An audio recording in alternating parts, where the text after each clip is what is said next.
Welcome to The Being Leader. I'm Annabelle Graham.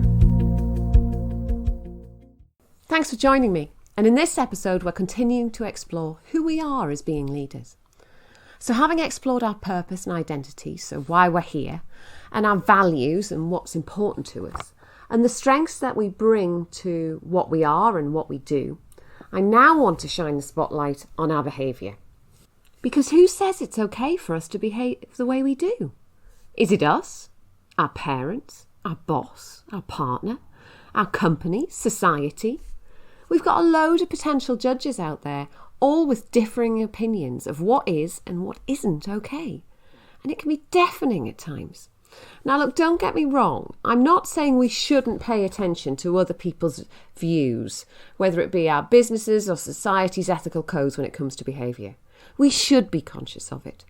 Because it isn't okay to be biased. It isn't okay to be racist.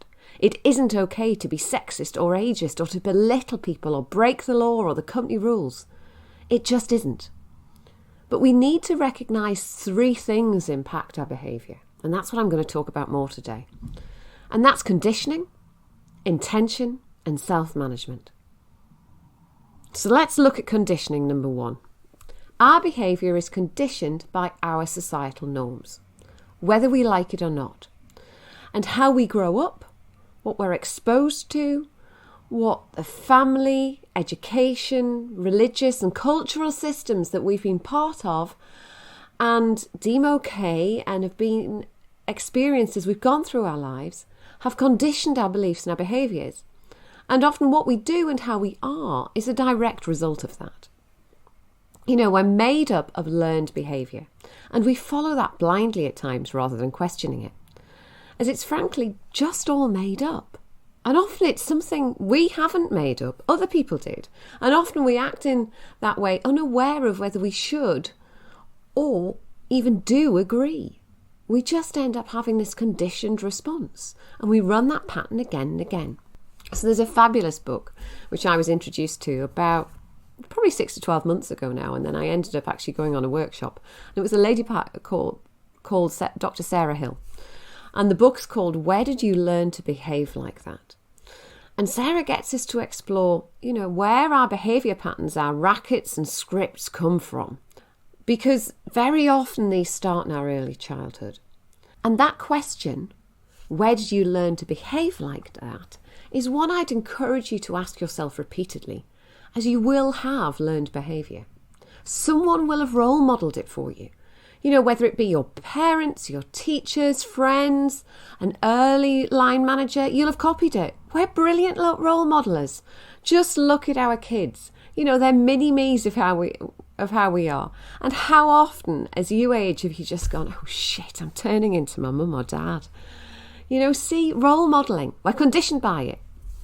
I would go and look up the Philip Larkin poem called This Be the Verse. I guarantee you're going to smile, and it's absolutely true. So the first thing to ask yourself is, am I being like this because I've chosen to be like this? Or because I'm replaying a behaviour or script that I've learned from somebody else? Then let's look at number 2.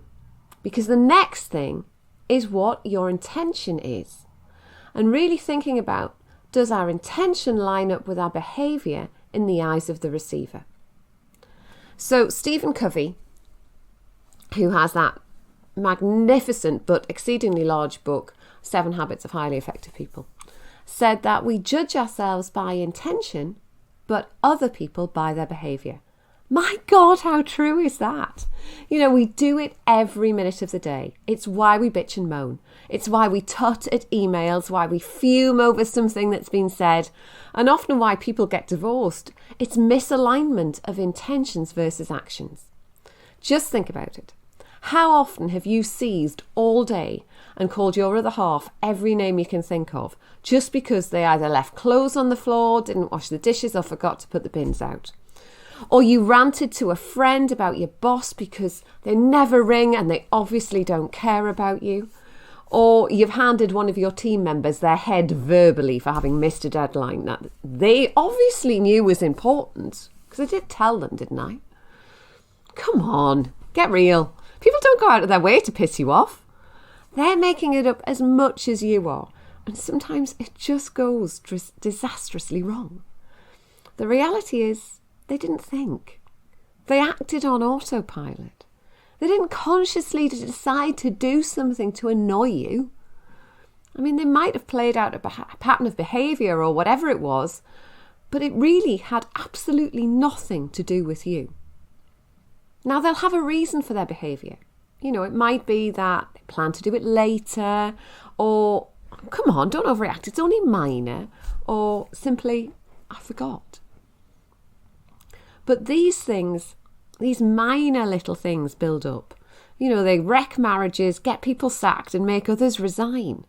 Because these litany of errors which we store up become huge, huge issues for us, where we make massive assumptions about why people have behaved the way they have, often never thinking of what their intention is. And that's purely because we're judging behaviour rather than intention. Now, let's be honest, we can't judge intention. We aren't that person. But we can stand in their shoes and we can think about it. You know, think about, if I did that, was I deliberately meaning to be ungrateful? Or whatever it is I did? No, of course not. But equally, if we're that person acting that way, we can't excuse our way out of it either. We can only take control of our own actions, not anyone else's. So we need to recognise how our own behaviour can come across and take responsibility for it. We also need to be aware of the role we are playing, what is appropriate in that situation, and then act accordingly to be in the right way. Not just revert to our 14-year-old stroppy self because it's easy and we like that behaviour and we feel a bit hard done by. That behaviour was for then. All learned behaviours were for then. It doesn't serve us well now, so stop. Question those scripts and patterns you know you play out. Come on, you know you do. And ask yourself again, where did I learn to behave like that? And judge your own behaviour. Don't hide behind the intention. By doing that, you'll make your behaviour more intentional, as you will apply conscious thought to it rather than just subconscious action. And finally, that brings me to number 3, self-management.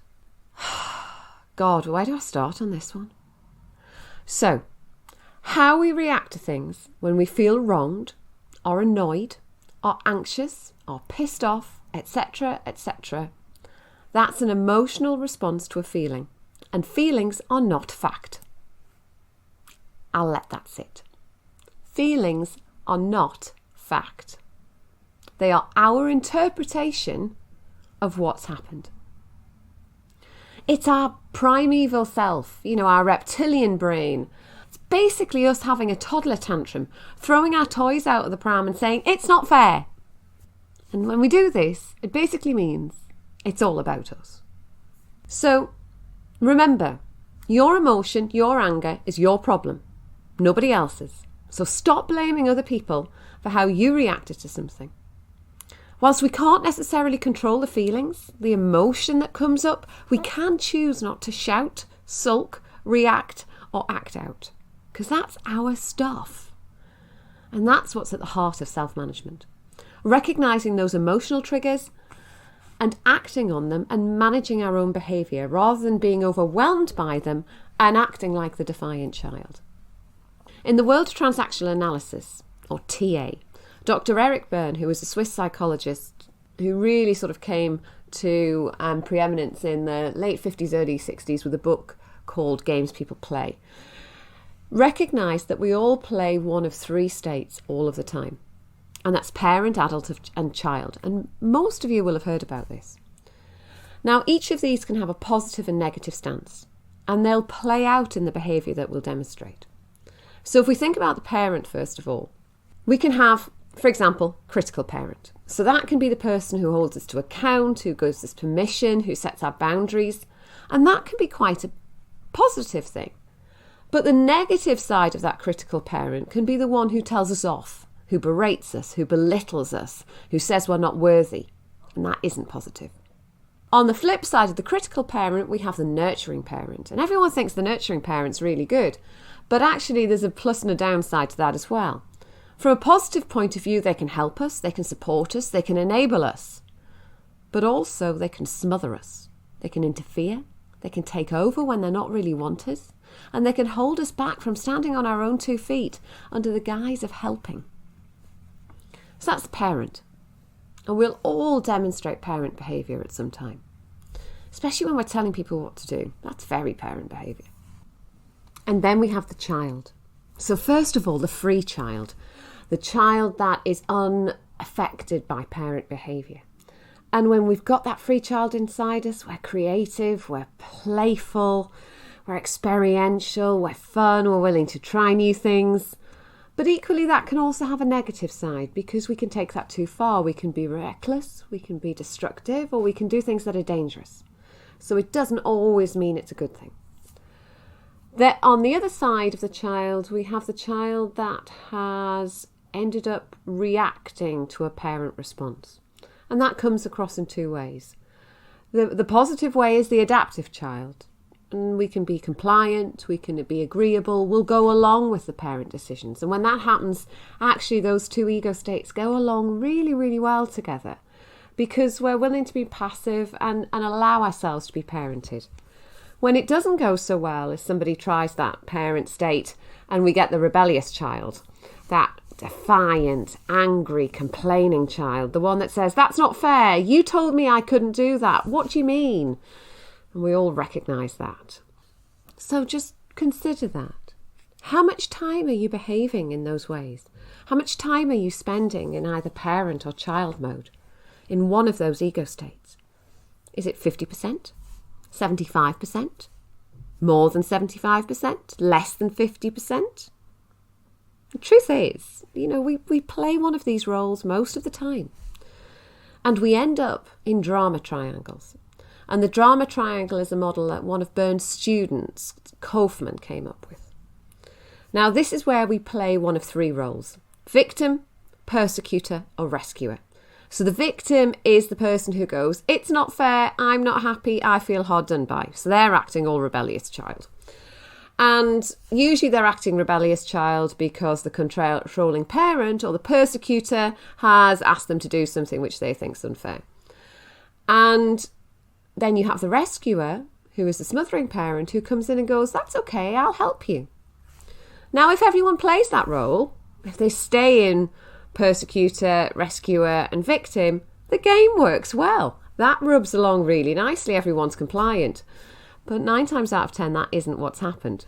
What happens is one person reverts. They change roles because actually they don't want help. So when the rescuer offers help to the victim and says, let me help you, the victim ends up attacking them going, that isn't what I wanted. That isn't how I wanted it to go about. And that means the rescuer becomes the victim. The victim becomes the persecutor and invariably ends up going and complaining to the original persecutor, who has now become the rescuer. And we all switch round. So that's why conflict ends up happening. It's because we're playing that game, and that often comes from patterns we've learned in childhood. But the thing is, they're so deep in our subconscious, we don't even realise we're playing that. So we need to self-manage. We need to make sure that we are spending as much time in adult mode and that we are meeting those people we're having conversations with, whether it be at work, at home, socially, in adult to adult mode, and that we're staying there. Because when we meet in adult, we consider the situation. We're in the here and now and recognising things happening just as they are, without the trappings of the past, our issues, or our patterns. So to enable that to happen, we really need to develop our levels of awareness to self-observe, rather than just subconsciously go about acting. We need to recognise what our triggers and sensitivities are. What winds us up? Do we get ratty when we haven't eaten, when we've not had enough sleep, when we've got too much work, or we've not managed to take a lunch break? What is it? Find those triggers and recognise why those happen.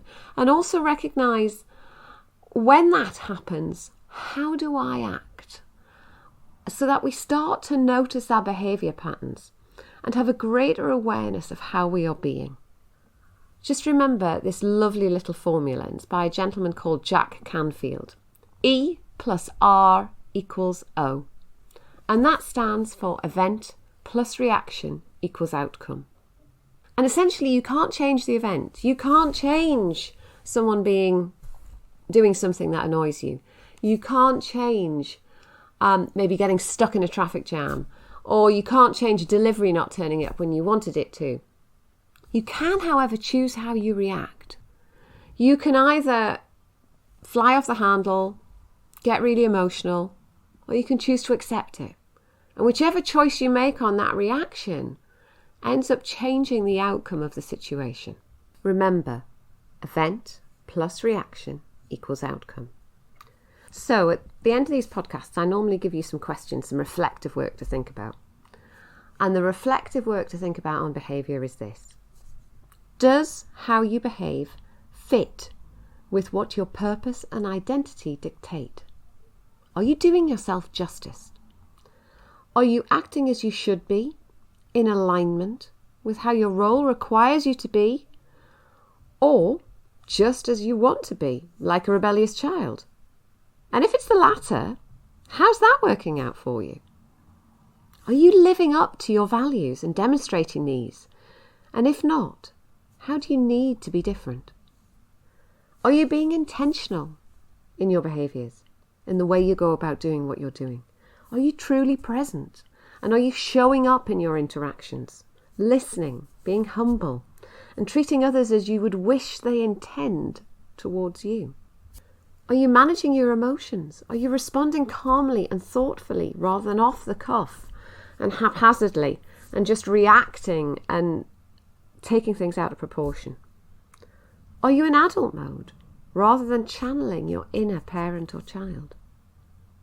Remember, you can control things in two ways. By your actions and your behaviours, you have direct control and influence over what happens. If you can't, however, do that, if it's outside of that scope, you can influence by the behaviours and actions of those you know and work with, by you influencing them.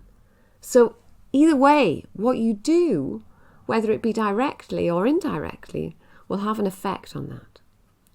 Everything else outside of that is outside of your scope of control. So focus on the controllables. If you haven't yet got this book, and I would recommend you get it, and it's not on philosophy or coaching or leadership or anything like that, but it does make you think about life. And it's a book called The Boy, the Mole, the Fox and the Horse by Charlie Mackesy. And in there's a fantastic illustration. And what's written underneath it says this: our greatest freedom is our freedom to choose. You absolutely can choose your behaviour. And you can choose to make it better or worse. And often by not invoking your ability and freedom to choose, you accept whatever is happening to you and become a passive passenger to your own life. So choose to behave as the best version of yourself, not a version of you that you should have left behind long ago. Thanks for being with me today.